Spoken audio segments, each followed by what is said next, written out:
Good morning, adorable earth angels, and Merry Christmas.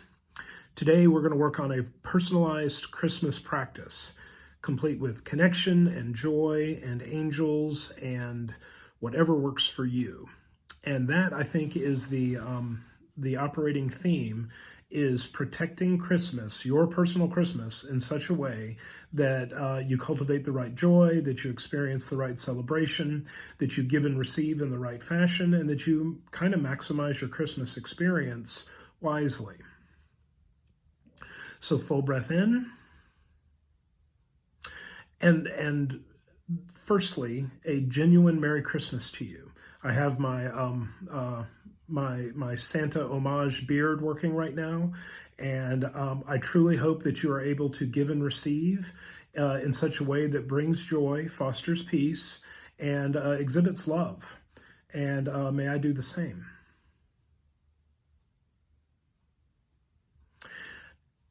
And now, so let's talk a little bit about Christmas. There are landmines around it, we all know, both for wherever you're at.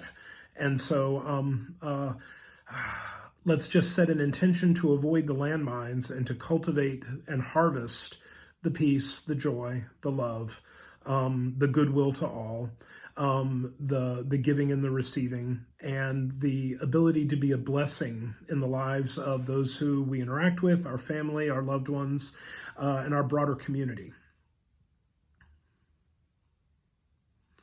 And so that's the first invitation. May you set an intention, and may you align yourself with being a blessing to the people that you interact with. And then the second intention is, if you do that naturally, if most earth angels, wherever you're at on that spectrum, they tend to kindness, they tend to be giving. And so may you find the right balance. May I not overtry. In my past, I love being the bearer of gifts. I love giving presents. I think what I love more is giving presents in the right measure, the right degree, without over-efforting, or with a little bit of, we'll go ahead and say wisdom or right use, where if you try too hard or if you try and give too much, it doesn't have the desired magical effect. And so for me, giving gifts is something about helping people or giving something that they authentically need. And I get bonus points if I make them sparkle.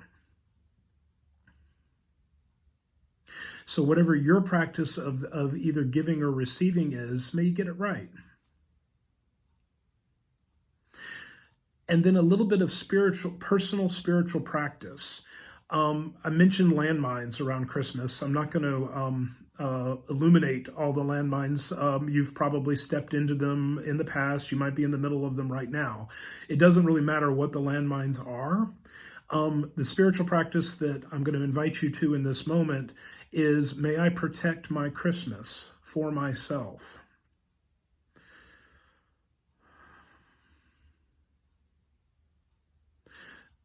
May I hold space for the Christmas that I desire to experience, its core, its essence. There are a lot of things that are outside of our control in the Christmas, how other people are acting, who is either experiencing a war on Christmas or declaring a war on Christmas, or so many things.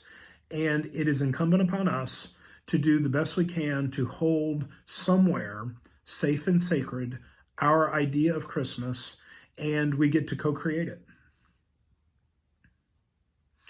I have friends who are in mourning because their parents or grandparents have passed, and Christmas is changing.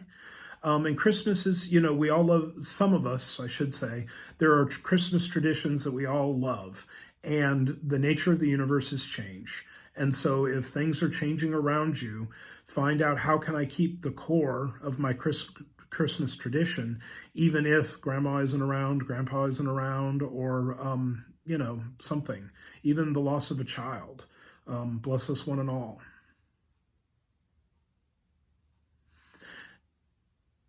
And the last little bit of magic that I'd like to invite you to is the reason for the season in my book is Jesus, and unto us a child is born, and or the divine sharing some version of divine love with us in the form of Jesus. Jesus is a highly magical being in that he can be very different things to different people. And it's very easy for me to get caught up in how people, quote, misuse Jesus. And I'm going to release all that right now, and I'm going to focus on, and what I'd invite you to focus on, is what does Jesus mean to me? And if he means something, if he's anything from neutral kindness, whatever it is, if it's something that resonates with you, that's what you want to hold and protect. That's what you want to defend.